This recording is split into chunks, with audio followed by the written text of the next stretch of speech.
Netflix delivered its billionth DVD in 2007.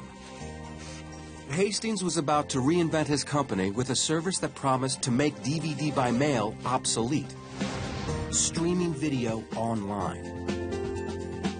It was what he had foreseen from the very beginning of Netflix. It just took a decade to arrive. If there's anything you would want to bank on, it's that technology will keep making bandwidth faster and cheaper.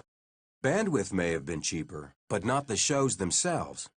Unlike DVDs, Netflix needed a license for every movie it streamed, and fees were astronomical. Andrew Wallenstein is an editor for the Hollywood news daily Variety. I think the kind of titles Netflix first started out with streaming was probably the bottom of the barrel. It was kind of the movies or TV programs that were long forgotten, not the best stuff. I remember making, a mocking comment in a research note about how no one wanted to see Revenge of the Nerds 3 when it was a new movie back in, the early 90s. So they certainly didn't want to see it in 2007. Even if they did, Netflix could only stream to one device, the personal computer. We don't watch movies on our PC. He's going to stream to the PC. Who cares? And we thought it was nuts. We really thought he was nuts. So Hastings offered the new service to subscribers for nothing. And when he then announced, and we're going to provide this for free, we were sure he was nuts. He pursued even more content, adding 11,000 titles in less than 2 years. And finally, he secured a breakthrough deal for first-run movies and shows. I think you'd have to go back a few years to the deal that they struck with Starz, which enabled them to get some great films out of the Sony library, the Disney library, and they only made that deal for something like $20 million, which in retrospect was the steal of the decade. Deals followed with many of the major studios. And it's my pleasure to introduce Netflix CEO Reed Hastings. More impressive was how rapidly Netflix expanded the world of streaming to geek gadgets. The iPad has been a tremendous success for us. And almost every entertainment system on the planet. Content and access drove phenomenal growth. By 2011, subscribers hit 20 million, topping $2 billion in revenue, had grabbed the attention of industry Goliaths, Amazon, Apple, Google, and Facebook. They're all 800-pound gorillas, and this is sort of the danger point for Netflix. If you were thinking of any time where they may have faced more pressure, I can't think of one. Surprisingly, the real pressure for Netflix didn't come from those other tech giants, but from a series of spectacular self-inflicted wounds. In July 2011, Netflix announced that it was raising its monthly subscription fee 60%.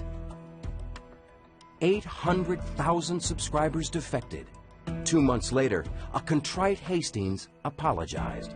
We're making this video today to apologize in person. He went on to announce that Netflix would split its DVD and streaming businesses. The price increase remained, but DVD by mail would become a new brand, Qwikster. The move fell flat. Customers and shareholders continued to flee, dumping subscriptions and stock. Netflix, now in a downward spiral, was forced to backtrack. Netflix pushing the rewind button today. The company coming out with a big flip-flop, saying that Qwikster is dead and that the DVD and streaming services are back under one umbrella. Now, the reason for the reversal is simple. Customers just didn't like it. Hastings delivered yet another apology, this time for moving too quickly. Qwikster became the symbol of Netflix not listening. And we quickly changed course on that, and we're going to stick with DVD as part of the Netflix brand. It was an epic collapse. Netflix lost almost 2/3 of its value in 3 months, including a stunning $2.3 billion in 1 day. And if that wasn't enough bad news, Netflix and Starz parted ways, depriving Netflix from newer films from Disney and Sony, leaving the impression that Netflix was losing content as it raised prices. Hastings moved quickly and announced new content deals with DreamWorks Animation, Relativity, AMC, CW, and others. Despite the stumbles, Hastings says he never considered stepping down. He said he wants to be measured by the success of 12 years rather than the mistakes of 12 weeks. I think Reed has changed the way we all think about consuming entertainment, he's expanded the options and the way you get movies.